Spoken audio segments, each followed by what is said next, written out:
आइए आज हम लोग स्टडी करेंगे क्वेश्चन नंबर 19। कह रहा है एक विलेन जिसे एक अवाष्पशील ठोस के 30 ग्राम को 90 ग्राम जल में विलीन करके बनाया गया है। तो देखिए एक विलेन बनाया गया है जिसमें 90 ग्राम जल है और 30 ग्राम अवाष्पशील ठोस है जो कि वाष्पशील नहीं है। कह रहा है विलेन में 18 ग्राम जल और मिलाया जाता है जिससे नया वाष्प दाब 298 केल्विन पर 2.9 किलो पास्कल हो जाता है। निम्नलिखित की गणना कीजिए। विलेय का मोलर द्रव्यमान और 298 केल्विन पर जल का वाष्प दाब, ये हमको बताना है।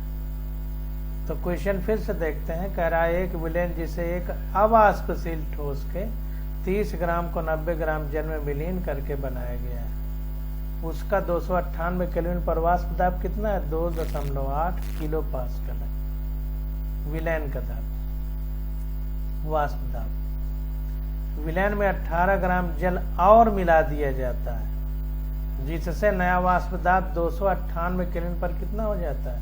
2.9 किलो पास्कल हो जाता है, यह किलो पास्कल। निम्नलिखित की गणना कीजिए। तो विलेय का मोलर द्रव्यमान और 298 केल्विन पर जल का वाष्प दाब, यानी जल का मतलब विलायक का, ज्यादा है तो विलायक है यानी सॉल्वेंट। तो इसको एक एक क्रम से हम लोग करने का प्रयास करते हैं। तो देखिए विलेय के मोलर द्रव्यमान की गणना के लिए हमको क्या करना पड़ेगा? मोलों की संख्या बराबर द्रव्यमान बटे मोलर द्रव्यमान होता है। तो ये फार्मूला लगा दें। तो प्रथम स्थिति में क्या है? विलेय के मोलों की संख्या NB इक्वल टू, विलेय को NB से लिखते हैं और विलायक को Na लिखते हैं। अभी जो चिन्ह परिपाटी के हिसाब से हम लोग क्वेश्चन कर रहे हैं। तो कह रहा है कि द्रव्यमान बटे मोलर द्रव्यमान हो जाएगा। विलेय हमारा अवाष्पशील ठोस है, 30 ग्राम है, अपान मोलर द्रव्यमान निकालना है। तो ये हो गया 30 बटे m मोल। अब देखिए जल के मोलों की संख्या, तो अगर जल के मोलों की संख्या निकालेंगे तो द्रव्यमान बटे मोलर द्रव्यमान ये भी हो जाएगा। ये इसलिए निकाला जा रहा है कि मोल अंश जो है वो फार्मूला लगा करके हम लोग ये निकाल लेंगे जो भी नहीं पता होगा। तो जल के मोलों की संख्या, तो द्रव्यमान बटे मोलर द्रव्यमान, जल हमारा 90 ग्राम है और मोलर द्रव्यमान पानी का H2O होता है, तो H के 2 O के 16 तो 18 ग्राम हो जाएगा प्रति मोल। तो ये आ गया 5 मोल। अब देखिए विलायक है, विलेय के हमको मोलर द्रव्यमान पता करना है, विलायक के मोलों की संख्या पता हो गई और विलेय के। तो जल का मोल अंश कितना होगा? जिसका निकालना है वो ऊपर बटे टोटल। तो जल का निकालना है तो जल का ऊपर Na बटे टोटल, यानी Na प्लस NB, दो ही है हमारे पास। तो Na हमारा 5 मोल है, अपान Na 5 मोल प्लस NB कितना है? 30 बटे 5 मोल। तो ये आ गया जल का मोल अंश XA equal to m upon 6 plus m। अब देखिए प्रश्नानुसार विलेन का वाष्प दाब PA हमारा कितना है? 2.8 किलो पास्कल है, 2.8 किलो पास्कल।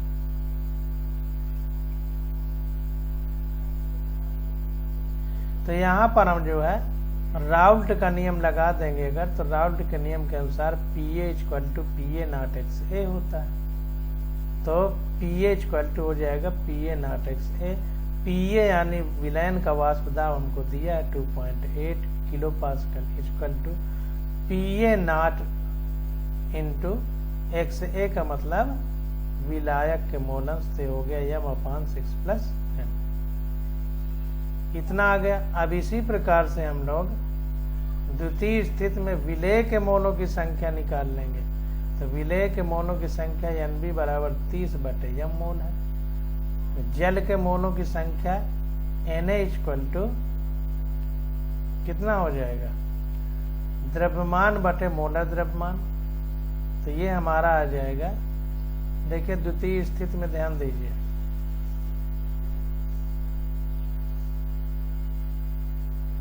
द्वितीय स्थिति में विलयन में 18 ग्राम जल और मिला दिया जाता है, जिससे नया वाष्प दाब 298 केल्विन पर 2.9 किलो पास्कल हो जाता है। जब पानी 18 ग्राम और मिला दिया जाता है, तो पहले कितना था 90 ग्राम, अब 18 ग्राम और हो गया, तो पानी का द्रव्यमान कितना हो गया 90 + 18 यानी 108 ग्राम। तो विलेय हमारा जल है, तो जल के मोलों की संख्या Nb बराबर द्वितीय स्थिति में 30 द्रव्यमान बटे मोलर द्रव्यमान होगा। यह विलेय के मोलों की संख्या तो 30/m है, जो प्रथम स्थिति में थे 30/m जो हमने निकाला है। तो विलेय में कोई फर्क नहीं पड़ रहा, विलायक 18 ग्राम और बढ़ाया जा रहा है। तो पहले 90 था पानी, अब 18 और बढ़ा दिया तो 118 हो गया। तो द्वितीय स्थिति में विलेय के मोलों की संख्या पहले वाले जैसा रहेगी, Nb बराबर 30/m। जल के मोलों की संख्या बदल जाएगी, तो Nb = द्रव्यमान बटे मोलर द्रव्यमान। तो द्रव्यमान पहले 90 ग्राम था, अब 18 ग्राम पानी और मिला दिया गया, तो 90 + 18 तो 108 हो गया, अपान मोलर द्रव्यमान 18 है, तो ये आ गया 6 मोल। तो जल का मोल अंश XA = जल का मोल अंश बराबर जल के मोलों की संख्या बटे टोटल मोलों की संख्या। तो जल के मोलों की संख्या 6 मोल है, अपान टोटल मोल कितने हैं 6 + 30/m। विलेय हमारा 30/m है। तो ये यहाँ पर सॉल्व करने पर हमारा जल के मोलों की संख्या XA आ गई m/5 + m। अब देखिए हमारा विलयन का वाष्प दाब दिया है pH = 2.9 किलो पास्कल हो जाता है जब 18 ग्राम पानी और मिला दिया जाता है। तो आप फिर से हम राउल्ट के नियम को लगा देंगे, तो राउल्ट का नियम pH = PA0XA हो जाएगा। तो PA0XA हो जाएगा, तो PA हमको दिया है 2.9 किलो पास्कल जैसा है विलयन का दाब, तो ये हो जाएगा PA0 × XA कितना है m/5 + m। अभी हमने निकाला है जल के मोल अंश, तो ये विलायक के मोल अंश, तो m/5 + m हो जाएगा। तो समीकरण 1 को समीकरण 2 से भाग देने पर, अब समीकरण 1 को समीकरण 2 से जब भाग देंगे तो अभी हम देखते हैं कि समीकरण 1 क्या है। तो ये देखिए समीकरण 1 हमारा है, अब समीकरण 2 में इसको भाग देंगे, तो ये हमारा समीकरण 1 हो गया। और अभी हमने ये समीकरण 2 निकाला है, तो समीकरण 1 को समीकरण 2 से भाग देने पर, तो समीकरण 1 में 2.8 के PA/2.9 के PA, ये समीकरण 2 है, = हो जाएगा mm कट जाएंगे, तो 5 + m ये ऊपर चला जाएगा, अपान 6 + m समीकरण 1 वाला नीचे आ जाएगा। तो ये आ जाएगा हमारा सॉल्व करने पर 0.9655 = 5 + m/6 + m। ये हो जाएगा हमारा, इधर आएगा गुणा हो जाएगा, तो ये गुणा होगा तो 0.9655 × 6 + 0.9655 m हो जाएगा। तो ये आ जाएगा 5 + m। तो m बराबर आ जाएगा 0.0345 m = 0.793। तो m बराबर हो जाएगा 0.793/0.034 m 5। तो ये आ जाएगा 23 ग्राम प्रति मोल। तो ये हमारा आ गया विलेय का मोलर द्रव्यमान। अब देखिए विलेय का मोलर द्रव्यमान आ गया। अब आगे हमसे कह रहा है कि 298 केल्विन पर जल का वाष्प दाब कितना होगा। जल का मतलब विलायक है, सॉल्वेंट, तो इसका वाष्प दाब हमसे पूछ रहा है। तो अभी देखिए ये विलेय का मोलर द्रव्यमान अभी हमने निकाला। अब अगले चरण में, चरण सेकंड में जल के वाष्प दाब की गणना, तो राउल्ट का नियम फिर लगा देंगे, तो PA = PA0XA ये हो जाएगा हमारा। तो PA दिया है 2.8 किलो पास्कल, = हो जाएगा PA0।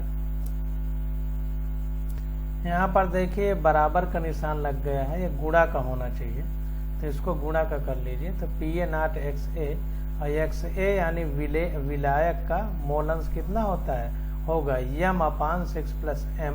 अभी हमने पीछे निकाला है।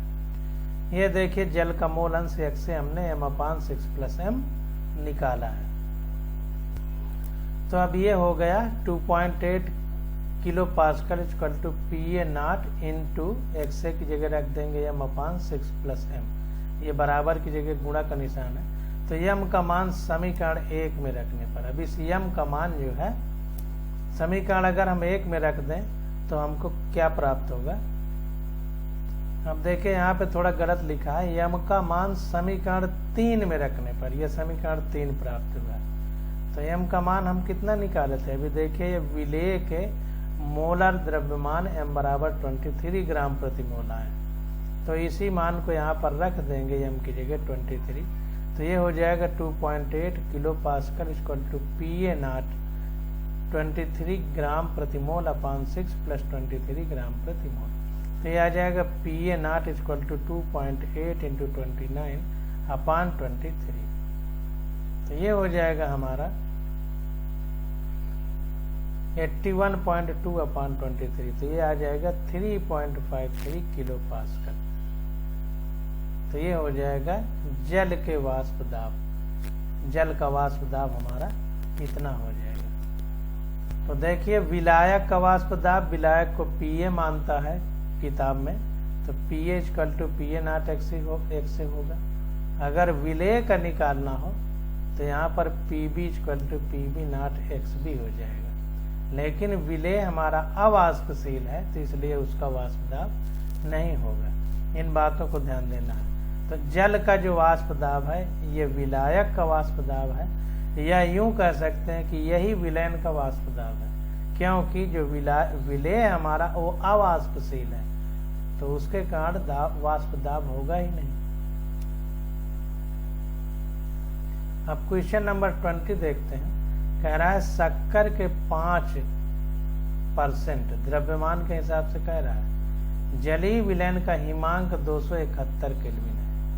यदि शुद्ध जल का हिमांक 273.15 केल्विन है तो ग्लूकोज के 5% जलीय विलयन के हिमांक की गणना कीजिए। फिर से क्वेश्चन पढ़ते हैं। कह रहा है शक्कर का 5% जलीय विलयन है, जिसमें द्रव्यमान के हिसाब से 5% शक्कर है, तो उसका हिमांक यानी फ्रीजिंग पॉइंट कितना है 271 केल्विन है। अब कह रहा है यदि शुद्ध जल का हिमांक, ये देखिए विलयन का है और शुद्ध जल का हिमांक 273.15 केल्विन है, तो ग्लूकोज के 5% जलीय विलयन के हिमांक की गणना कीजिए। तो शक्कर का इतना है, ग्लूकोज का पूछ रहा है 5% का, जल शुद्ध जल का बता दिया है हिमांक। तो जो जैसे लिखा है वैसे हम निकाल लेते हैं। तो यहाँ पर देखिए शक्कर के विलयन के लिए, अब देखिए यहाँ पर विलेय को B लिखेगा और विलायक को A लिखेगा, इसको ध्यान दीजिए, क्वेश्चन करते करते पता होना चाहिए। तो देखिए विलेय हमारी शक्कर है, तो द्रव्यमान के हिसाब से 5% है यानी 5 ग्राम होगी, तो W भी हमारी 5 ग्राम। अब पानी, तो WA ये हमारा विलायक यानी सॉल्वेंट है, 5% शक्कर द्रव्यमान के हिसाब से, तो 100 में से 5 गया 95 ग्राम पानी होगा। MB इक्वल टू शक्कर, जाहिर सी बात है कि B हमारा सॉल्यूट है यानी विलेय है, तो शक्कर का मोल द्रव्यमान कितना होगा C12H22O घेरा होता है। शक्कर का फार्मूला होता है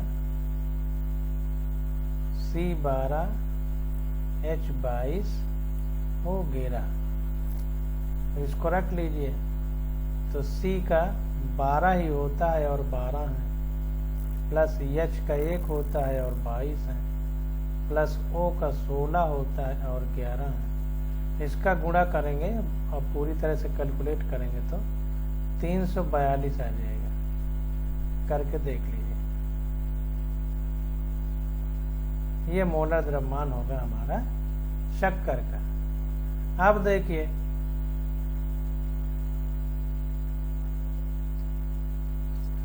हाँ, अब डेल्टा TF बराबर क्या होगा। अब देखिए शुद्ध पानी, जो शुद्ध पानी है उसका हिमांक कितना है 273.15 केल्विन। शुद्ध जल देखिए कह रहा है, और जलीय विलयन जो है शक्कर का उसका हिमांक कितना है 271 केल्विन है। तो हिमांक में अवनमन अगर निकालना हो डेल्टा TF तो कैसे निकालेंगे, शुद्ध में से इसको घटा देंगे, तो वही कर दिया। तो हिमांक में अवनमन है, ये देखिए हिमांक है, ये हिमांक है, ये हिमांक में अवनमन है, मतलब कितना अंतर आ रहा है।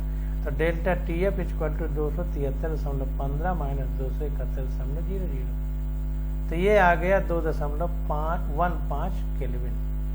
ये हिमांक में अवनमन है यानी गिरावट। पहले 273.15 केल्विन थी शुद्ध जल की, जब शक्कर मिला दिया गया तो 271 केल्विन हो गई, मतलब घट गया। तो घटने को अवनमन, बढ़ने को उन्नयन कहते हैं। डिप्रेशन माने घटना, एलिवेशन माने बढ़ना। तो ये हो गया हमारा डेल्टा टी एफ। आप देखिए डेल्टा टी एफ क्यों निकाला, क्योंकि हमें फार्मूला पता है। फार्मूला ये पता है कि delta T F equal to K F into W B upon M B into W A, ये हो जाएगा। ये फार्मूला होता है। अब देखिए जो फार्मूला है ये सीधा सीधा हमारा फार्मूला होता है delta T F equal to K F small M. Small M का मतलब मोलैलिटी, मोलैलिटी। अब हमको मोलैलिटी पता होना चाहिए। मोलैलिटी का मतलब होता है कि 1 किलोग्राम शुद्ध विलायक में उपस्थित विलेय के मोलों की संख्या। तो अगर ये पता है तो हम लोग ये निकाल लेंगे। तो ये कितना हो जाएगा, 1 किलोग्राम जो विलायक है उसमें विलेय के मोल 1 kg विलायक है, ये होता है फार्मूला। तो इसको जब सिंपल करेंगे तो यह आ जाएगा delta T F equal to K F into, अब मोलों की संख्या, तो विलेय के मोलों की संख्या क्या होती है, N equal to W by M. अब विलेय के लिए हमने प्रयोग क्या किया है, बी, तो ये बी हो जाएगा, ये भी बी हो जाएगा। तो ये हमारा W B by M B देके लिखा है इंटू ये विलायक का द्रव्यमान है कितना, 1 किलोग्राम जो लिया जाता है। तो विलायक के 1 किलोग्राम में विलेय के मोलों की संख्या। तो उसी प्रकार से ये देखिए यहाँ पर लिखा गया। तो ये देखिए डेल्टा टी एफ हमारा कितना है, 2.15 kelvin equal to K F कितना है, के एफ निकालना है, जलीय विलयन के हिमांक की गणना करना है। तो ये के एफ हो गया, हिमांक निकालना है, लेकिन हमने यहाँ पर के एफ लिखा। के एफ हमारा मोलल अवनमन स्थिरांक है एक तरह से। तो डब्ल्यू बी हमारा विलेय कितना है, द्रव्यमान 5 ग्राम बटे विलायक जो है, विलेय का जो है एम बी है तो विलेय है। ए को विलायक लिखते हैं, बी को विलेय। तो विलेय का द्रव्यमान कितना है, 342 शक्कर का ग्राम प्रति मोल इंटू विलायक कितना है, डब्ल्यू ए वाला विलायक है। तो विलायक का द्रव्यमान कितना है, 95 ग्राम। तो 95 रख दिया। यह समीकरण 1 आ गया। अब देखिए ये शक्कर के लिए है, शक्कर के विलयन के लिए। अब ग्लूकोज के विलयन के लिए अगर हम निकालें तो ग्लूकोज के विलयन के लिए, तो ग्लूकोज के विलयन के लिए ग्लूकोज को भी 5% कह रहा है। तो ग्लूकोज का 5% विलयन द्रव्यमान के हिसाब से, तो विलेय का द्रव्यमान डब्ल्यू बी यानी ग्लूकोज का कितना हो जाएगा, 5 ग्राम। तो जल कितना होगा, 100 में 5 घटा दिए तो 95 ग्राम। अब एम बी मतलब ग्लूकोज का मोलर द्रव्यमान कितना होगा, तो ग्लूकोज का फार्मूला होता है C6H12O6, ये फार्मूला होता है। तो 12 गुणे 6 हो जाएगा कार्बन का, प्लस 12 गुणे 1 हो जाएगा हाइड्रोजन का, प्लस 16 गुणे 6 हो जाएगा ऑक्सीजन का। पूरा सॉल्व करेंगे तो आ जाएगा 188 ग्राम प्रति मोल। इतना आता है सॉल्व करने में। अब फिर वही फार्मूला लगा दिए, delta T F equal to K F into molality small M.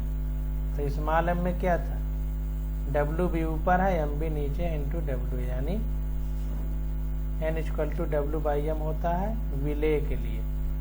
तो यहाँ पर देखिए KF हो गया, विलेय कितना है 5 ग्राम है, विलेय का मोलर द्रव्यमान कितना है 180 ग्राम है, गुणे विलायक कितना है 95 ग्राम। समीकरण 2 हो गया। अब समीकरण 2 को समीकरण 1 से भाग देने पर तो डेल्टा TF अपान 2.15 केल्विन है, ये 2.15। तो ये भाग दिया गया, तो ये हो गया KF इंटू 5 ग्राम, ये ऊपर और नीचे 180 इंटू 95।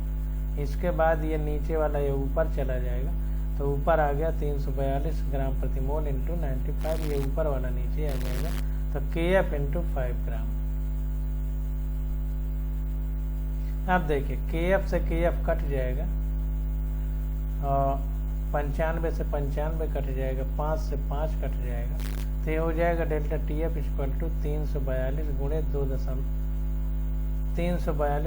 2.15 अपान 180 केल्विन हो जाएगा, क्योंकि ये हिमांक में अवनमन है। अब देखिए डेल्टा TF अपान 2.15 है, तो ये इधर आ गया है यहाँ पर गुणे के रूप में, तो इतना आ गया। अब देखिए अतः 5% ग्लूकोज के लिए हिमांक, ये देखिए हिमांक में अवनमन आया है, डेल्टा TF है, हमसे पूछ क्या रहा है TF पूछ रहा है, एक तरह से हिमांक में मतलब विलयन का हिमांक पूछ रहा है, फ्रीजिंग पॉइंट, ये डिप्रेशन इन फ्रीजिंग पॉइंट आया है डेल्टा TF। ध्यान दीजिए गलती नहीं करना। तो हिमांक में अवनमन कितना हो जाएगा 273.15 था पानी का शुद्ध जल का, और इतना घट गया, तो इसका मतलब कितना होगा, तो इसमें से इतना घटा दें तो हो जाएगा 269.07 केल्विन। शुद्ध जल का इतना है, 5% ग्लूकोज विलयन के अवनमन इतना है, इतना घटा है, तो इतना घटा देंगे जब, तो कितना होगा हिमांक को आ जाएगा 269.07 केल्विन। तो इस प्रकार से हम लोग क्वेश्चन करेंगे। अब अगला क्वेश्चन हमसे कह रहा है 21 नंबर कह रहा है, दो तत्व A एवं B मिलकर AB2 एवं AB4 सूत्र वाले दो यौगिक बनाते हैं। अब कह रहा है 20 ग्राम बेंजीन में घोलने पर 1 ग्राम AB2 हिमांक को 2.3 केल्विन अवनमित करता है। कह रहा है अगर 20 ग्राम बेंजीन में घोलने पर जो 1 ग्राम AB2 है उसके हिमांक को 2.3 ग्राम अवनमित कर देता है, मतलब घटा देता है। कह रहा है जबकि 1 ग्राम AB4 से 1.3 केल्विन का अवनमन होता है, जबकि 1 ग्राम AB4 टाइप जो है उससे अवनमन कितना होता है 1.3 केल्विन होता है। तो कह रहा है बेंजीन के लिए मोलर अवनमन स्थिरांक 5.1 केल्विन किलोग्राम प्रति मोल है। अवनमन स्थिरांक बेंजीन का मोलर अवनमन स्थिरांक। तो कह रहा है A एवं B के परमाणुवीय द्रव्यमान की गणना कीजिए। तो A और B का मोलर द्रव्यमान कितना है वो हमको बताना है। तो देखिए जो जो चीज लिखी गई है बिल्कुल वैसे उसको लिख लीजिए। तो दो तत्व हैं A और B। A हमारा AB2 टाइप है और B हमारा AB4 टाइप है। सूत्र वाले दो यौगिक बनाते हैं। ये A और B मिलकर के AB2 और AB4 टाइप के दो यौगिक बनाते हैं। अब इनमें जो है कह रहा है कि 20 ग्राम बेंजीन में घोलने पर 1 ग्राम AB2, अगर बेंजीन 20 ग्राम बेंजीन में 1 ग्राम AB2 घोला जाता है तो हिमांक में अवनमन कितना कर देता है 2.3 केल्विन। और अगर 20 ग्राम बेंजीन में AB4 के 1 ग्राम घोले जाते हैं तो अवनमन कितना होता है, यानी डिप्रेशन कितना होता है, घटता कितना है हिमांक 1.3 केल्विन। तो कह रहा है बेंजीन का मोलर अवनमन स्थिरांक अगर 5.1 केल्विन किलोग्राम प्रति मोल है तो A एवं B के परमाणुवीय द्रव्यमान की गणना कीजिए। मोलर द्रव्यमान हमको निकालना है। तो जैसे जैसे दिया है वैसे वैसे करते चले जाएंगे। तो देखिए कह रहा है यौगिक AB2 तथा AB4 के आणविक द्रव्यमान की गणना। तो यौगिक AB2 के लिए पहले AB2 के लिए क्या है WB। देखिए B वाला विलेय है और A वाला विलायक होगा। तो AB2 तो विलेय है तो उसका 1 ग्राम AB2 टाइप का। तो WA कितना होगा, यानी विलायक हमारा क्या है बेंजीन। तो बेंजीन के 20 ग्राम लिए गए तो WA 20 ग्राम हो गया। डेल्टा TF हिमांक में अवनमन कितना हो रहा है 2.3 केल्विन डेल्टा टीएफ। ध्यान दीजिए कि क्वेश्चन में अवनमन दिया है कि हिमांक दिया है, दोनों बातों को अंतर से समझ लीजिए, नहीं तो क्वेश्चन गलत होगा। अब KF बराबर 5.1 केल्विन किलोग्राम प्रति मोल दिया है, तो ये हमारा आ गया 5.1 इंटू kg में दिया है, तो इसको ग्राम में बदल लिया, तो 1000 का गुणा किया तो 1000 किलोग्राम प्रति मोल, केल्विन ग्राम प्रति मोल हो जाएगा। अब फार्मूला लगा दिए, mb = kf into WB upon delta TF into WA। वही फार्मूला है, बस डेल्टा TF इधर की बजाय नीचे आ गया, mb इधर की बजाय इधर चला गया। तो अब KF हमको दिया है 5.1 इंटू 1000 केल्विन ग्राम प्रति मोल इंटू WB हमको दिया है 1 ग्राम अपान डेल्टा TF दिया है 2.3 केल्विन इंटू WA दिया है 20 ग्राम, तो ये आ गया 110.87 ग्राम प्रति मोल। अब देखें AB4 के लिए WB दिया है, AB4 का भी 1 ग्राम है, WA हमारा बेंजीन में ये भी घोला जा रहा है, तो विलायक बेंजीन होगा 20 ग्राम है। डेल्टा TF क्वेश्चन में बता रहा है कि जब इसको घोलते हैं तो अवनमन कितना होता है 1.3 केल्विन हिमांक में अवनमन। अब KF दिया है 5.1 केल्विन किलोग्राम प्रति मोल, तो देखिए बदलने के लिए 1000 का गुणा कर दिया है, तो mb = हो जाएगा हमारा 5.1 केल्विन किलोग्राम प्रति मोल, इसको ग्राम में बदलने के लिए 1000 का गुणा कर दिया इंटू जो विलेय है हमारा 1 ग्राम है और विलायक है वो 20 ग्राम है, और डेल्टा TF कितना 1.3 केल्विन, सीधा फार्मूले पे रख दिए, तो आ गया 196.15 ग्राम प्रति मोल। अब देखिए MA और MB आ गया हमारा, मतलब दोनों यौगिकों में MB मतलब विलेय का या विलायक का मोलर द्रव्यमान, विलायक का यानी बेंजीन का मोलर द्रव्यमान आ गया, बेंजीन नहीं विलेय का, बेंजीन तो विलायक है WA, तो MB आया है, तो विलेय का मोलर द्रव्यमान आ गया AB2 के लिए भी और AB4 के लिए। अब देखिए अगला चरण, अब देखिए क्वेश्चन में हमसे A एवं B के परमाणुवीय द्रव्यमान पूछा गया है, तो देखिए अभी हमको आणविक द्रव्यमान प्राप्त हुआ है, MB और MA दोनों स्थितियों में जो विलेय का मोलर द्रव्यमान है यानी आणविक द्रव्यमान, क्वेश्चन में हमसे परमाणुविक द्रव्यमान पूछ रहा है। तो देखिए चरण 2 में तत्व A एवं B के परमाणुविक द्रव्यमान की गणना, तो माना तत्व A का परमाणुविक द्रव्यमान A है तथा तत्व B का परमाणुविक द्रव्यमान B है। एलिमेंट परमाणु का मतलब अपने तत्व में टूटेगा तो परमाणु बनेगा, तो तत्व लिख रहा है, तो तत्व A का परमाणुविक द्रव्यमान A है, तत्व B का परमाणुविक द्रव्यमान B है। अब तत्व A जो है ये AB, अब AB2 का आणविक द्रव्यमान कितना हो जाएगा, A का A है प्लस B के 2 है तो 2B लिख दिया। इसी प्रकार AB4 के आणविक द्रव्यमान क्या होगा, ये परमाणुविक द्रव्यमान है, ये आणविक है, तो AB4 का आणविक द्रव्यमान = A प्लस B के 4 है तो प्लस 4B कर दिया। अब उपलब्ध आंकड़ों के अनुसार A प्लस 2B = AB का आणविक द्रव्यमान है, तो कितना हमने निकाला है,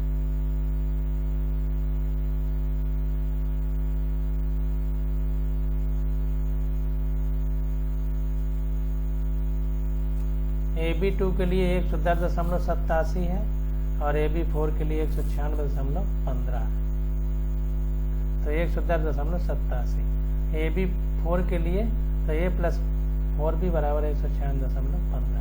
समीकरण 1 और समीकरण 2 बन गए।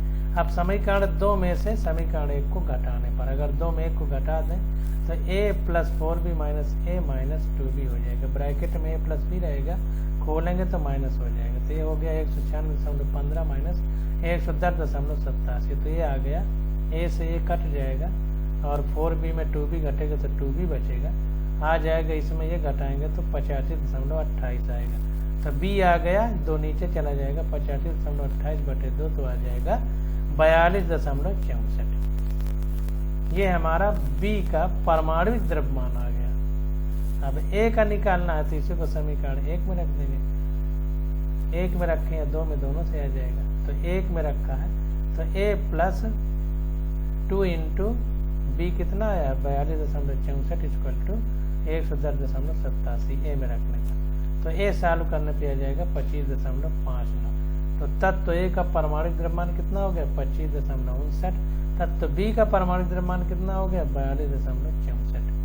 तो ध्यान दीजिए आणविक द्रव्यमान पूछ रहा है कि परमाणविक द्रव्यमान पूछ रहा है। अब क्वेश्चन नंबर 22 देखते हैं। कह रहा है 300 केल्विन पर 36 ग्राम प्रति लीटर सांद्रता वाले ग्लूकोज के विलयन का परासरण दाब 4.98 बार है। यदि इसी ताप पर विलयन का परासरण दाब 1.52 बार हो तो उसकी सांद्रता क्या होगी। तो फिर से क्वेश्चन देखते हैं। कह रहा है 300 केल्विन ताप है और 36 ग्राम प्रति लीटर सांद्रता कंसंट्रेशन दिया है वाले ग्लूकोज के विलयन का परासरण दाब कितना है 4.98 बार है। अब कह रहा है कि यदि इसी ताप पर विलयन का परासरण दाब 1.52 बार हो तो जो ग्लूकोज है उसका कितनी सांद्रता होगी। जाहिर सी बात है कि 36 ग्राम है तो परासरण दाब इतना है, तो इतना होगा तो कितना होगा, ये हमसे सीधा पूछ रहा है कि अगर परासरण दाब इतना होगा तो फिर ग्लूकोज की सांद्रता क्या होगी, मतलब कितने ग्राम ग्लूकोज होगा। तो सीधा फार्मूला लगा देते हैं। Pi equal to C R T हमको पता है, तो ये हो जाएगा सी की जगह एन भी लिख सकते हैं, N upon V. Pi equal to C R T होता है और C equal to N upon V होता है। तो एन की जगह इसको देख लेते हैं। Pi equal to C R T होता है और सी होता है N upon V R T, ये हो जाएगा। अब एन की जगह N equal to W by M होता है। अब हमें ग्लूकोज की बात करना है, तो यहाँ पर हो जाएगा W B by M B into R T और नीचे इंटू वी हो जाएगा। तो इस प्रकार से सीधा सीधा ये यहाँ पर लिख दिया। तो सीधा सीधा pi equal to C R T को W B into R into T upon M B into V लिख दिया। अब देखिए बी हम विलेय के लिए प्रयोग करते हैं, तो जाहिर सी बात है कि हमारा ग्लूकोज है तो विलेय होगा, तो उसी के लिए है। तो दोनों विलयनों के लिए आर टी तथा वी के मान समान है। आर टी और वी के मान समान है, मतलब जो आयतन है वो समान है, टेम्परेचर भी समान है। देखिए आर की वैल्यू रिडबर्ग कांस्टेंट है, तो ये भी नहीं बदलेगी। तो विलयन 1 के लिए तो पाई इक्वल टू ये फार्मूला लगाएंगे। तो पहले वाले के लिए परासरण दाब, ये परासरण दाब है 4.98 बार है इक्वल टू डब्ल्यू बी कितना है 36 ग्राम, तो 36 गुणे आर टी अपान मोलर द्रव्यमान कितना होता है ग्लूकोज का C6H12 वो 6 हमने बताया था, निकालेंगे तो आ जाएगा 180 गुणे वी को भी रहने दीजिए। विलयन 2 के लिए अब परासरण दाब 152 हो जाता है, तो 152 bar equal to W B into R into T upon M B into V हो जाएगा। अब देखिए समीकरण 2 को समीकरण 1 से भाग दे देंगे, तो ये 1.52 बार बटे इतना हो जाएगा 4.98 बार इक्वल टू ये हो जाएगा W B R T upon M B into V into ये उलट जाएगा, तो 180 इंटू वी अपान ये ऊपर वाला नीचे आ जाएगा 36 आर इंटू टी। तो आर से आर कट जाएगा, टी से टी कट जाएगा, वी से वी कट जाएगा। तो ये डब्ल्यू बी या बाई एम बी आ जाएगा 1.52 अपान 4.98 इंटू 5। तो ये आ जाएगा सॉल्व करने पे 0.0610 मोल प्रति लीटर। अब देखिए सांद्रता ये निकल के आई है, तो सांद्रता n इक्वल टू मोलों की संख्या वही सांद्रता होती है, तो मोल W बाई m होता है। तो वही W बाई m निकल के आया है जो कि हमारा सांद्रता है जब प्रसारण दाब 1.52 बार है। उस समय ग्लूकोज की सांद्रता कितनी होनी चाहिए? 0.0610 मोल प्रति लीटर होना चाहिए, इतनी सांद्रता होनी चाहिए। तो अब ये ध्यान देना है कि सांद्रता कह रहा है तो उसका मतलब क्या है? तो W/M निकालना है, यानी मोल निकालना है सांद्रता के समय। अब क्वेश्चन नंबर 23 आ जाता है, तो इसकी स्टडी हम लोग अगले लेक्चर में करेंगे। आज बस यहीं